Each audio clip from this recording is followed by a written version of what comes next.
Hello everyone. सो इस lecture में हम डिस्कस करने वाले हैं या कंटिन्यू करने वाले हैं इंसर्शन इन AVL ट्री को, राइट। प्रीवियस लेक्चर में हम ऑलरेडी देख चुके हैं लास्ट लेक्चर में कि how to insert any new node in AVL tree. Insertion in AVL tree is exactly similar to the binary search tree insertion, the only difference is the balance factor. जब भी आप कोई नया node insert करते हो किसी भी AVL tree में तो आप हर नोड का अगेन बैलेंस फैक्टर चेक करते हो कि कहीं वो डिस्टर्ब तो नहीं हो गया। उस बैलेंस फैक्टर की वैल्यू कितनी होनी चाहिए, या तो 0 या फिर -1 या 1, राइट। इसके अलावा कोई भी वैल्यू, इसका मतलब that is no more an AVL tree. वो जो आपका बाइनरी सर्च ट्री है वो अब AVL ट्री नहीं है, उसको बैलेंस करने की ज़रूरत है। अगेन उसको हम बैलेंस करेंगे before inserting any new node, right. So insertion in AVL tree and insertion in binary search tree को हम ऑलरेडी प्रीवियस लेक्चर में डिस्कस कर चुके हैं। उसका लिंक मैं आपको डिस्क्रिप्शन बॉक्स में प्रोवाइड कर दूंगा and you can also access the playlist, right. So now we will start with an example for inserting new node in an empty AVL tree. So let us consider this example for inserting nodes into an empty AVL tree. हमारा जो AVL tree है that is empty और इसी sequence में हमें elements को क्या करना है, insert करना है। इन nodes को हमें insert करना है in an empty AVL tree. So let us start. आपको ध्यान में क्या रखना है, जब भी आप कोई नया नोड इंसर्ट करोगे हर बार आप चेक करोगे कि balance factor of all the nodes maintained है या नहीं। मेंटेन मतलब उनकी वैल्यू या तो 0 हो या फिर -1 या फिर 1। इस बैलेंस फैक्टर के अलावा कोई और बैलेंस फैक्टर है तो इसका मतलब that is no more an AVL tree. अब वो AVL ट्री नहीं रहा और उसको हमें बैलेंस करने की ज़रूरत है, राइट। बैलेंस करने के जो रूल्स हैं, राइट, डिफरेंट टेक्निक्स हैं, ऑलरेडी हम लास्ट लेक्चर में डिस्कस कर चुके हैं। लिंक मैं आपको डिस्क्रिप्शन में प्रोवाइड कर दूँगी, right. So let us start. सबसे पहला जो नोड है दैट इज़ 14, राइट। तो सबसे पहले आपने 14 को इंसर्ट किया। ऑब्वियसली इसके लेफ्ट एंड राइट चाइल्ड अभी तक नहीं है, सो इसका बैलेंस फैक्टर कितना है, 0 - 0 दैट इज़ 0। तो इसका मतलब we can say that this is an AVL tree. अभी तक आपके पास सिर्फ एक नोड है दैट इज़ रूट नोड। जो फर्स्ट नोड है उसको हमने क्या बनाया है, root node. Next is 17, right. 17 आकर कहाँ जाएगा, इसके राइट सब ट्री में। सो हम इसका राइट चाइल्ड बना देंगे क्योंकि अभी तक इसका कोई राइट चाइल्ड नहीं है, तो 17 को हम इसका बना देंगे right child. Again balance factor check करेंगे। सो 0 - 0 यानी कि 0, इसका बैलेंस फैक्टर है 0। 14 का बैलेंस फैक्टर चेक करते हैं, 0 - 1। इसके लेफ्ट सब ट्री की हाइट कितनी है, 0। राइट सब ट्री की हाइट कितनी है, 1। किसी भी लीफ नोड तक पहुंचने के लिए जो भी लॉन्गेस्ट पाथ है उसके अंदर जितनी भी एजेस हैं, राइट, उन एजेस के काउंट को हम क्या बोलते हैं, हाइट। तो फॉर दिस 14 इसकी height for this right sub tree कितनी है, 1। और फॉर दिस लेफ्ट कितनी हाइट है इसकी, कितने चाइल्ड नोड्स है, 0, राइट। लेफ्ट में कोई भी चाइल्ड नोड नहीं है, तो 0 - 1 दैट इज -1। इसका बैलेंस फैक्टर है -1 which is with in the range, right. ये वैल्यूज़ वो हैं जो अलाउड है for the balance factor of any node. तो -1 है, इसका मतलब अलाउड है। और इसका बैलेंस फैक्टर कितना था, 0, राइट। अभी तक कोई प्रॉब्लम नहीं है, this is still an AVL tree. ये एक AVL ट्री है, बाइनरी सर्च ट्री तो है ही, उसके साथ साथ ये अभी भी एक क्या है, AVL ट्री। नेक्स्ट नोड है 11, right. 11 is lesser than 14, less है 14 से, तो कहाँ जाएगा, उसके लेफ्ट में। और लेफ्ट चाइल्ड अभी तक इसका है नहीं, तो इसलिए हम यहाँ पर इसको इंसर्ट करा देंगे इन इट्स लेफ्ट, राइट। इसका लेफ्ट चाइल्ड हम इसे बना देंगे। अगेन बैलेंस फैक्टर चेक करते हैं, 17 का बैलेंस फैक्टर चेंज नहीं हुआ। इसका बैलेंस फैक्टर 14 का चेक करते हैं, इसका बैलेंस फैक्टर चेंज हो गया क्योंकि यहाँ पर एक नोड जुड़ गया इसके लेफ्ट में, राइट। लेफ्ट में एक नोड जुड़ गया और इसके लेफ्ट सब ट्री की जो हाइट है वो कितनी है, 1। 1 - 1 राइट सब ट्री की हाइट से, सो 1 - 1 दैट इज़ 0, राइट। अब इसका बैलेंस फैक्टर कितना है, 0। बैलेंस फैक्टर हम कैसे कैलकुलेट करते हैं, height of the left sub tree minus height of the right sub tree. तो लेफ्ट सब ट्री के लिए अगर हम इसकी हाइट देखें तो दैट इज़ 1। इस लीफ नोड तक पहुंचने के लिए कितनी एज है, 1। और राइट सब ट्री में जो लीफ नोड है उस तक पहुंचने के लिए कितनी एज है, 1। तो 1 - 1 दैट इज़ 0। और बात करें 11 की, सिमिलर टू 17 इसके ना लेफ्ट नोड है ना राइट नोड है, ना लेफ्ट चाइल्ड है ना राइट चाइल्ड है।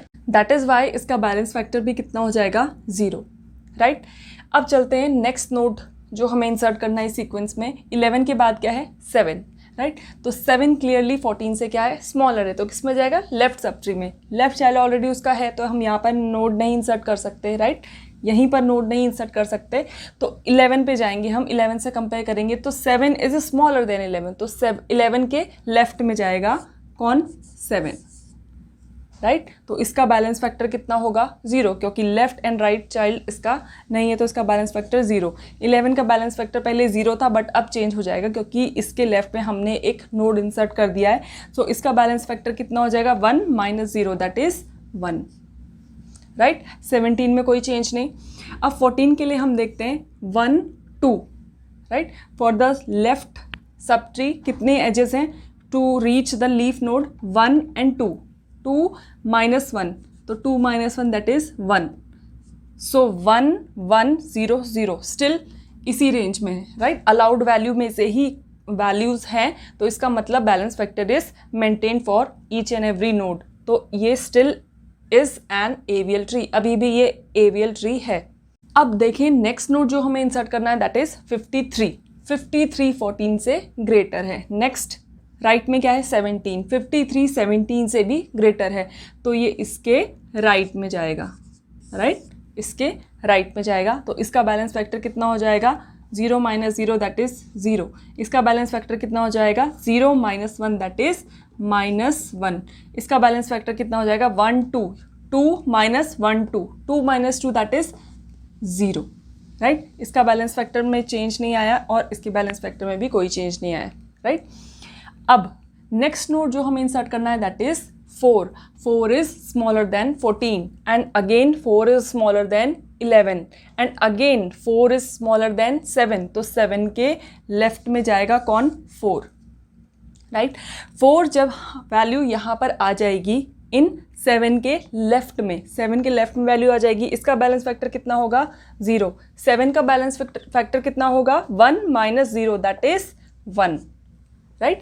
लेफ्ट में कितनी एज है लीफ नोड तक आने के लिए, 1, और राइट में कोई चाइल्ड ही नहीं है तो 1 - 0। अब 11 की बात करें तो लीफ नोड तक पहुंचने के लिए कितनी एजेस हैं इसकी इन लेफ्ट सब ट्री, 1 2, तो 2 - 0, 2 - 0 यानी कि 2, so 2 is not allowed according to this rule. Balance factor कितना होना चाहिए, या तो 0 या -1 या 1, इसका मतलब यहाँ पर बैलेंस बिगड़ चुका है, राइट। अगेन 14 की कैलकुलेट कर लेते हैं हम। 14 के लिए 1 2 3, 3 - 1 2, 3 - 2 दैट इज 1, राइट। इसका बैलेंस फैक्टर कितना है, 1, सो इसका बैलेंस फैक्टर है 2 विच इज़ नॉट अलाउड, यानी कि हमें यहाँ पर बैलेंस करने की ज़रूरत है। अब हम कंसिडर करेंगे इस सब ट्री को, बैलेंस किसका सही नहीं है, for this node that is 11, तो 11 से काउंट करते हुए 1 2 3, 11 देन 7 एंड देन 4, राइट। इस सब ट्री को आप यहाँ से उठाकर ले जाओ, राइट, क्योंकि जो भी आपको रोटेशन टेक्निक लगानी है वो इसी सब ट्री के अंदर लगानी है, बाकी का जो ट्री है उसको डिस्टर्ब नहीं करना है। सो हमने इस सब ट्री को यहाँ पर उठाकर रख लिया, 11 7 एंड 4, इसका बैलेंस फैक्टर है 2, राइट। अभी हमने कैलकुलेट किया तो उसको हमें क्या करना है, ठीक करना है, राइट, बैलेंस करना है हमें। सो अगर आप ये देखें तो 7 is left child of 11, 4 is left child of 7, right. तो L अनबैलेंस्ड है। किस टाइप का अनबैलेंस्ड ट्री है ये, L अनबैलेंस्ड। तो L अनबैलेंस्ड अगर आपके पास कोई ट्री होता है तो याद कीजिए हमें उसमें क्या करना होता है, उसमें हमें एक राइट रोटेशन देना होता है, राइट। एक राइट रोटेशन से आप क्या कर सकते हो, इसको बैलेंस कर सकते हो। सो इसको आप राइट रोटेट करोगे तो यहाँ पर क्या आ जाएगा, 7। पहले रूट क्या था, for this subtree root क्या है, 11, बट अब इस सब ट्री के लिए रूट 11 नहीं रहेगा। जब आप इसको राइट रोटेट कर दोगे एक बार तो क्या होगा, 7 विल बी द रूट, इसके लेफ्ट में आ जाएगा 4 और इसके राइट में आ जाएगा 11, इसके बदले ये आ गया, तो इसको उठाकर आप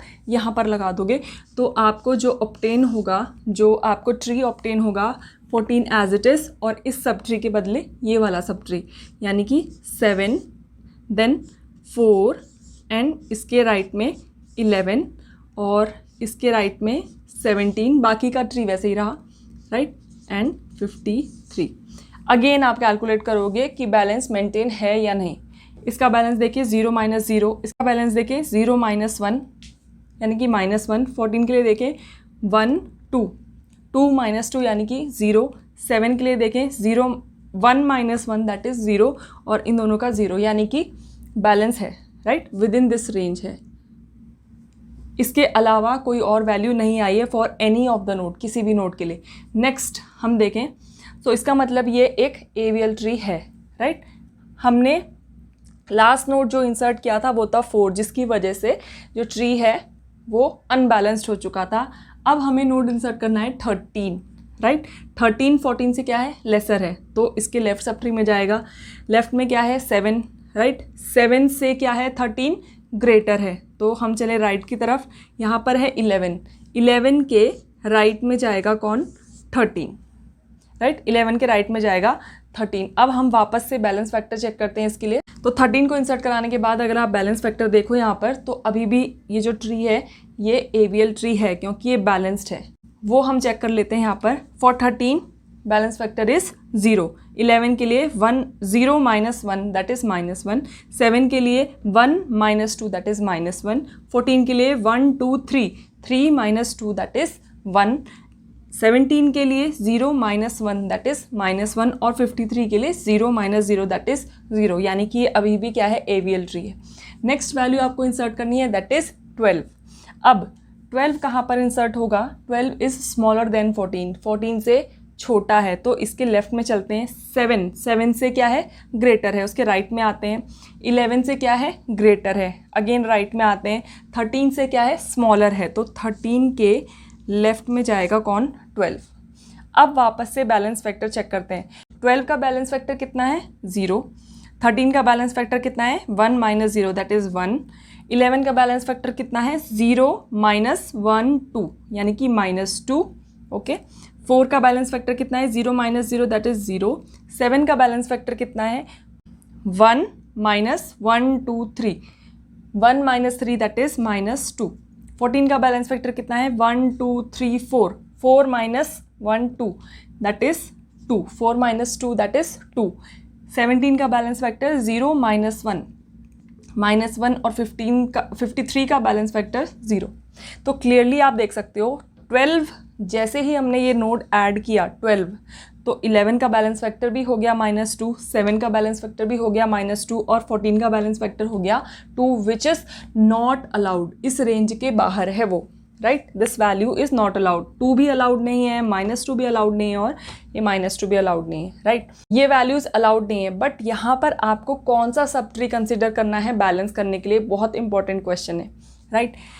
सो जिस लीफ नोड के आ जाने के बाद, राइट, इसको बैक ट्रेस करो आप, 12 के आ जाने के बाद ये इम्बैलेंस क्रिएट हुआ है, तो 12 13 14, 12 के बाद वो पहला नोड क्या है, 11, राइट। 11 पहले आ रहा है, देन 7, देन 14, तो इस सब ट्री को आप कंसिडर करोगे। लीफ नोड से बैक जाके देखोगे सबसे पहला वो नोड कौन सा है जिसमें इम्बैलेंस क्रिएट हुआ है, दैट इज़ 12 13 एंड 11। अब इस सब ट्री को आप अलग कर लो, 11 13 एंड 12, राइट। जो भी चेंजेस करने हैं हमें इस सब ट्री के अंदर करने हैं, ये हमें पता चल गया। जो भी लीफ नोड लास्ट ऐड हुआ है, राइट, वहाँ से लेकर बैक ट्रेस करते हुए आप देखो कि पहला नोड कौन सा है। पहले क्या है, 11, देन 7 एंड देन 14, तो आप किसको लोगे, 11 13 एंड 12 को। अब इसमें देखते हैं किस टाइप का जो इम्बैलेंस क्रिएट हुआ है। 13 11 का क्या है, राइट नोड है, and 12 is left node of 13, तो यहाँ पर RL इम्बैलेंस क्रिएट हुआ है, राइट। RL इम्बैलेंस क्रिएट हुआ है, तो RL अनबैलेंस्ड अगर आपका कोई ट्री है तो उसके लिए आपको लगते हैं 2 स्टेप। सबसे पहले आप इन दोनों में क्या करोगे, राइट रोटेशन। इसको आप राइट रोटेट कर दोगे तो आपका ट्री कुछ इस तरह से हो जाएगा, 11 देन 12 एंड देन 13। तो ये करने से आपका क्या हो जाएगा, ट्री RR अनबैलेंस्ड हो जाएगा। RR अनबैलेंस को दूर करने के लिए आपको क्या कर लगता है, एक लेफ़्ट रोटेशन। इन दोनों नोड्स के बीच में क्या लगता है, एक लेफ़्ट रोटेशन, और उससे 12 11 एंड 13 ये सब ट्री आपको ऑब्टेन होगा। अब इस सब ट्री को उठा करके आप इससे रिप्लेस करोगे यहाँ पर, राइट। 11 13 12 के बदले आपको क्या मिल गया, 12 11 13। इसको उठा करके आप यहाँ पर जैसे डाल दोगे तो आपको जो सब जो ट्री ऑब्टेन होगा वो क्या होगा, 14 देन 7 देन 4, ये तो अनचेंज रहा, राइट। जो अनचेंज रहा उसको आप ऐसे के ऐसे रहने दो, जिसको हमने टच भी नहीं करा, राइट। और 7 के राइट में क्या था, 11, 13 एंड 12, इसके बदले हमें क्या मिला, 12, 11 एंड 13। So 12, 11 and 13। अगेन आपको ये एक बाइनरी सर्च ट्री मिला है। अब इस बाइनरी सर्च ट्री का आप बैलेंस फैक्टर चेक करोगे for each and every node, तो वो हम देख लेते हैं। 13 का बैलेंस फैक्टर 0, 11 का 0, 12 का अगेन 1 - 1 0, 4 के लिए 0, 7 के लिए 1 - 1 2, 1 - 2 दैट इज -1, 14 के लिए 1 2 3, 3 - 2 दैट इज 1, 17 के लिए -1 एंड 53 के लिए 0। तो किसी का भी आउट ऑफ रेंज नहीं है। So this is again an AVL tree. Next node आपको जो इंसर्ट करना है दैट इज 8, राइट। अब हमें नोड इंसर्ट करना है दैट इज 8। 8 को इंसर्ट करने के लिए वापस देखते हैं कि कहाँ पर वो सेट बैठता है। तो 8 को कंपेयर करेंगे 14 से। 8 इज़ लेसर देन 14, तो 14 के लेफ्ट में जाएगा। यहाँ पर 7 है, 7 से ग्रेटर है 8, तो इसके राइट में चलते हैं। 12 से क्या है, लेसर है, तो इसके लेफ्ट में चलते हैं। 11 से क्या है, अगेन 8 लेसर है, तो इसके लेफ्ट में आ जाएगा 8। अगेन बैलेंस फैक्टर चेक होगा यहाँ पर। सो इसका बैलेंस फैक्टर आएगा 0, इसका आएगा कितना 1। 12 का बैलेंस फैक्टर कितना आएगा 2 - 1 दैट इज 1। 13 का बैलेंस फैक्टर 0, 4 का बैलेंस फैक्टर 0। अब 7 के बैलेंस फैक्टर की बात करते हैं हम। 1 - 1 2 3, लॉन्गेस्ट पाथ देखना है हमें किसी भी लीफ नोड तक, तो 1 2 3, 1 - 3 दैट इज -2। और 14 के लिए भी 1 2 3 4, 4 - 2 दैट इज 2। तो इन दोनों का बैलेंस फैक्टर क्या आ चुका है, आउट ऑफ रेंज, जो कि अलाउड नहीं है। तब अब हमें देखना है कि हम इसको कैसे सॉल्व कर सकते हैं। सो इस लीफ नोड के आ जाने के बाद जो पहला इम्बैलेंस क्रिएट हुआ है, राइट, पहला नोड जो हमें मिलता है, आप देखें वो कौन सा नोड है, 7। तो हम किस सब ट्री को लेंगे यहाँ पर, 7, 12 एंड 11। सो 7, 12 एंड 11 को हम यहाँ पर उठाएंगे। जिस भी नोड में इम्बैलेंस क्रिएट हुआ है, स्टार्टिंग फ्रॉम दैट नोड, उससे हम काउंट करेंगे 3, 1 2 3, राइट। लीफ नोड कहाँ ऐड हुआ है, इस तरफ, तो उसी डायरेक्शन में हम चेक करेंगे 7, 12 एंड 11। So 7 then 12 and 11। अब ये किस टाइप का अनबैलेंस्ड है, right left, RL unbalance. So this is RL unbalance. तो RL अनबैलेंस है, तो उसमें आप क्या करोगे, सबसे पहले इसको राइट रोटेट करोगे। राइट रोटेट कर लेने के बाद आपको क्या मिलेगा, 7 देन 11 एंड देन 12, राइट। उससे क्या होगा, ये R अनबैलेंस हो जाएगा। 11 7 का क्या है, राइट चाइल्ड, 12 11 का क्या है, राइट चाइल्ड। R को आप कैसे सॉल्व करते हो, आप इन दोनों के बीच में करते हो एक लेफ़्ट रोटेशन, और उससे आपको क्या मिल जाएगा, 11 बन जाएगा आपका रूट, देन लेफ्ट में आ जाएगा 7 और राइट में आ जाएगा 12। अब इस सब ट्री से आप इस सब ट्री को रिप्लेस कर दोगे इनसाइड दिस ट्री। अब देखते हैं कि कैसे काम होता है। सो जो फाइनली हमें ट्री मिलेगा उसको मैं यहाँ पर लिख देती हूँ, राइट, यहाँ पर मेंशन करती हूँ। तो बाकी की चीज़ें वैसी रहेंगी, बस हमें इस पर्टिकुलर सब ट्री को, जिसको हमने बैलेंस किया है अभी, उससे रिप्लेस कर देंगे हम। 7, 12 एंड 11 को रिप्लेस कर देंगे विद 11, 7 एंड 12। तो बाकी वैसे ही रहेगा, यानी कि रूट वैसा का वैसा रहेगा। 14 इसके लेफ्ट में क्या है, 7, 12 एंड 11, उसके बदले क्या आ जाएगा, 11 देन 7 और 12, राइट।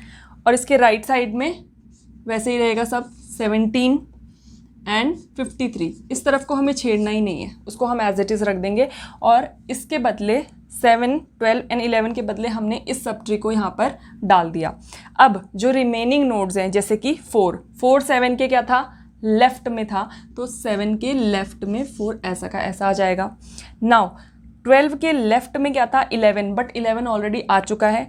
12 के राइट में 13 था, तो 12 के राइट में 13 ऐसा ही आ जाएगा, राइट। अब बचा क्या, 8 11 के लेफ्ट चाइल्ड था, 8 11 का लेफ्ट चाइल्ड था, तो 11 के लेफ्ट में ऑलरेडी क्या है, 7, राइट। तो हम यहाँ पर उसको नहीं डालेंगे। तो 7 के राइट में जाएगा क्या, आपका 8, राइट। इसको हम यहाँ पर डालेंगे। अगेन आप हर एक नोड का बैलेंस फैक्टर चेक करोगे, तो अब बैलेंस फैक्टर आप चेक करो, हर एक नोड का balance factor with in this range आएगा, स्टार्टिंग फ्रॉम 3 का 0, 8 का 0, 4 का 0, 7 का 0, 12 का 0 -1 दैट इज -1, 11 का 0, 14 का 1 2 3, 3 - 2 दैट इज 1, 17 का -1 एंड 53 का 0. सो this is an AVL tree. तो फाइनली ये सब इंसर्शन करने के बाद ये आपका AVL ट्री बना है, राइट, विच इज़ बैलेंस्ड. हर एक नोड का बैलेंस फैक्टर परफेक्ट है, इस रेंज के अंदर है, तो हम कह सकते हैं this is an AVL tree. ये आपका एक AVL ट्री मिला है जो इस सीक्वेंस में अगर आप डेटा को इंसर्ट करते हो, इस सीक्वेंस में अगर आप नोड्स को इंसर्ट करते हो, तो जो AVL ट्री आपको मिलेगा वो होगा ये, राइट, फाइनली.